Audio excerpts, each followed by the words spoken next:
Hello and welcome back to RageGamingVideos and a new Elden Ring tier list video. This is one I've never made before. We're doing a little bit of a strange topic today. We're talking about what is likely to change in Elden Ring when it comes to the meta. Every patch they've been doing since like 1.04, some major changes have happened to the balance of the game, and we've even started seeing PvP specific changes that don't affect PvE, which is very exciting. Today I'm talking about these. As you can see, we have S, A, B, and C as always, but some notes under them. So if I put something in S tier, it's something that I'm expecting to see a nerf. In A tier, I'm expecting some changes, possible down adjustments. In B tier, it could also be adjusted down, but it could also be up. And C tier is something that has been changed recently, or there's been changes to it, and I'm not really expecting something to change anymore. Basically, it's taking a look at both sides of a weapon, PvE, PvP, the recent adjustments, how things are, and my thoughts on them. So with that said, let's start with something that is going to be a good example for this. The Blasphemous Blade in A tier, where I think it's likely to see some changes sometime. This is a strange one because it's the most overtuned weapon in the game.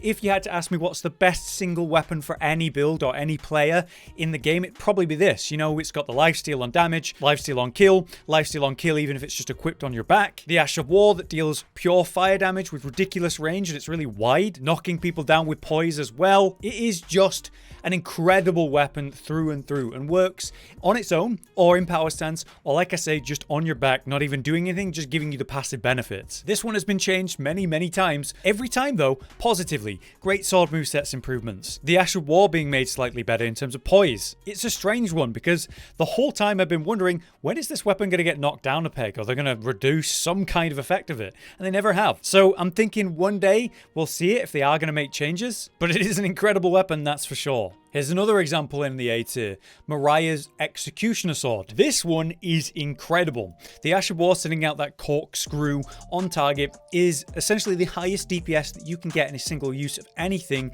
in the entire game.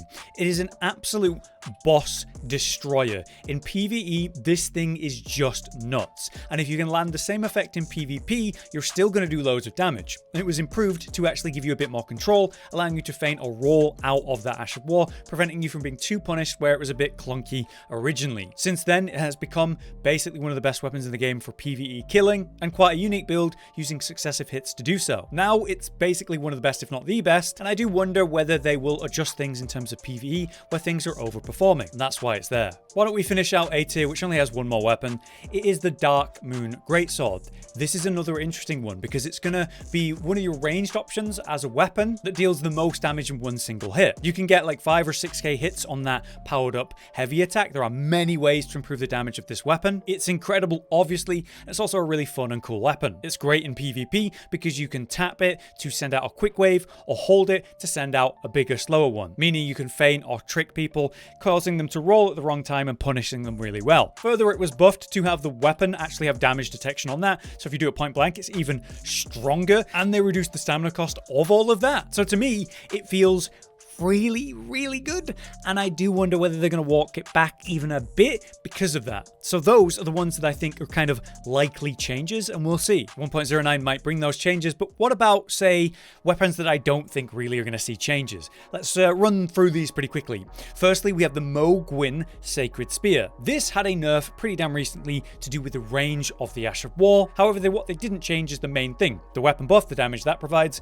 and the bleed effect, how fast that builds up on the Ash if someone's standing in it. It's still ridiculous, and the range reduction, to be honest, was very minor. So I think this weapon is actually in a really good spot as a great spear with a great moveset, with great damage, with Cursed Blood once it's used that Ash of War, and the Ash of War being incredible still in PvE as well. But because of that nerf, I just don't think they're going to buff it anytime soon, and I also don't think they're going to nerf it any further because it finds itself in just a good position now, but not necessarily broken. Another weapon that saw real changes then is the Black Knife. This one, as a dagger, has attack speed improvements and range buffs to the actual range of the dagger moveset, making them an incredible pick. This, as a faith weapon then, is one of the best picks in the game, and certainly for a dagger, that's for damn sure, because it's also an incredible source of Destined Death, which was also buffed. This Ash of War, the Destined Death effect, lasts up to a minute now, which is a lot longer than it used to be. I believe this dagger is the best source of Destined Death because it's so accurate, quick, and efficient, and even has a bit of hyper armor so you can trade to get it off. As a weapon then, I do think it's really good,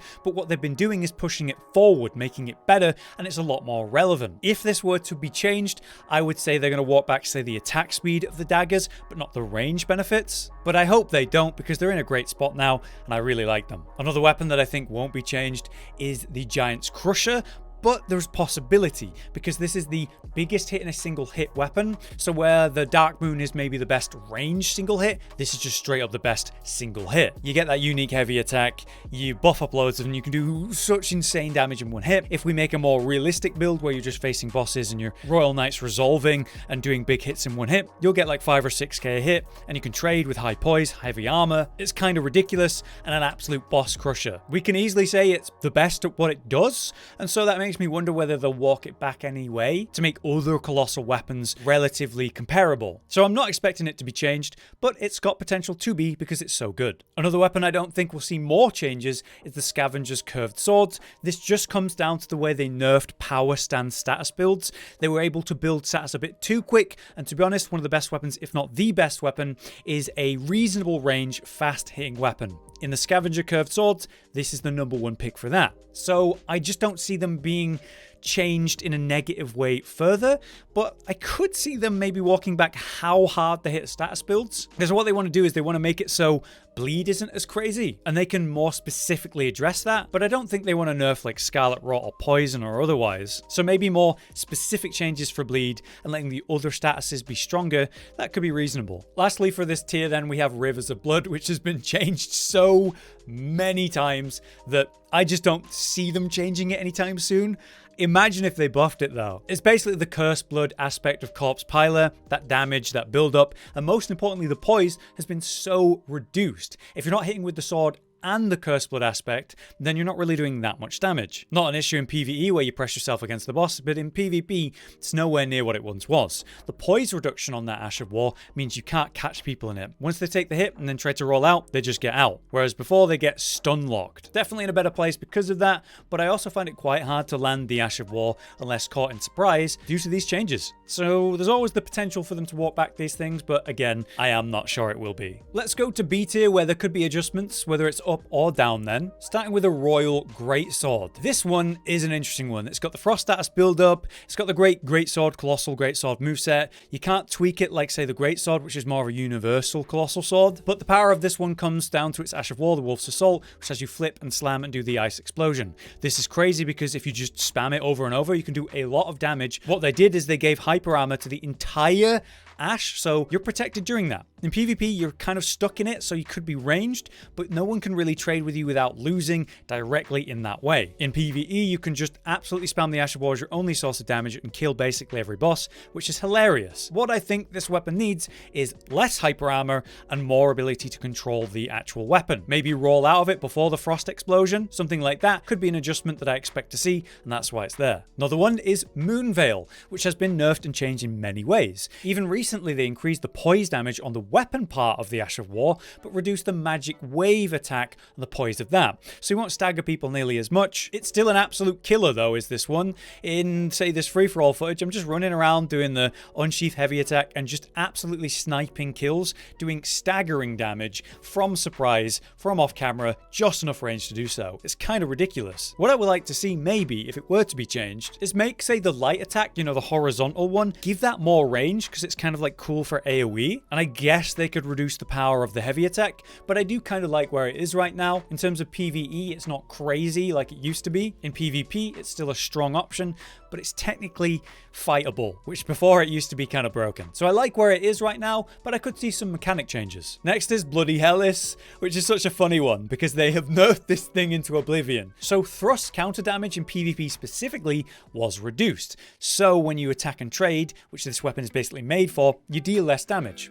Now, for heavy thrusting weapons, they reduced the poise damage flat out, so you can't stagger as well. They also reduced the crouch attack speed and the stagger of jump attacks, which was a pretty big one as well, because it's kind of this multi-hit hit that you can do. This was a really strong weapon in PvP, and today, it's a really strong weapon in PvP, despite the, like, 4 major nerfs. Now, I think every time I face it, I've got to really pay attention. It's scary, much like Moonveil, but it's also weaker than it was. I'm just wondering whether they might nerf it some way again, because it's still really good. But because Bloody Hell is just in so many adjustments, I would not be surprised if it saw even a little bit more. Last for this tier then is a quick one, the Wing of Estelle. This one is such a good weapon as an intelligence weapon. It has incredibly high DPS when you just spam the Ash of War on target, and it has that unique heavy attack that costs no FP to use, just stamina, and you can do this sort of magic shotgun blast for nothing. If you hold it, you'll do 2 strikes, and then you can go again for a second combo, ultimately being able to send out 4 of these magic waves, again for no FP. That's incredibly useful in all content, and a really funny mind game option in PvP where it's great. I just wonder, like the Elden Ring Greatsword, whether we'll see adjustments to that. I'm not really expecting them to adjust this one, but I just think it's been a really good weapon for many reasons for a long time, and so maybe it'll be addressed. Lastly though, we have the S tier. Things that I think will be changed. Firstly, let's start with this cute dragon communal seal, because this list does not have what I'm actually talking about.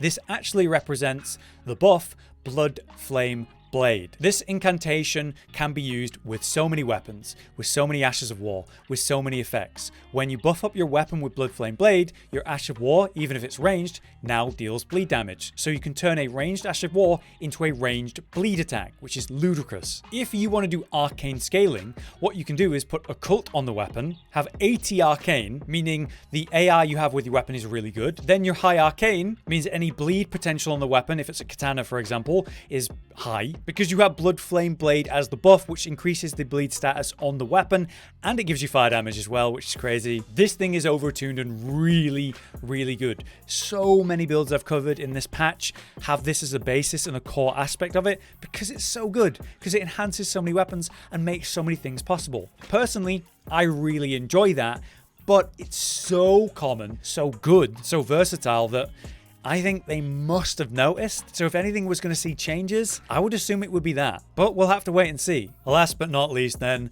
what's the other thing I think is possibly going to be nerfed in 1.09? It's of course Reduvia. As I mentioned earlier, daggers have had their attack speed and the range of their attacks improved. As a base bleed dagger, this thing is insane. All you need to do is power stance 2 of them and go to town on someone with power stance attacks. It's stupid. In PvE, you can absolutely destroy bosses like nothing else due to the constant bleed buildup and the raw damage that it can deal. The Ash of War, unlike the neutral version, which I believe is called Bloodblade, this Ash of War, by comparison, costs no health to use. They've also buffed the damage that it deals and gave damage detection to the weapon part, so if you use it up close like a shotgun, you absolutely destroy the target with damage and with bleed buildup. So whether you're power stance attacking or whether you're using the Ash of War, or best of all using a mix of both in say PvP, you're an absolute monster. You're terrifying to deal with. It's one of the scariest weapons in the game in PvP right now, in my opinion. In PvE, it's one of the best bleed options in the game, and I love this. I'm so happy to see it. Daggers and small weapon types have seen no love and have been irrelevant for such a long time that they're basically like using a challenge run.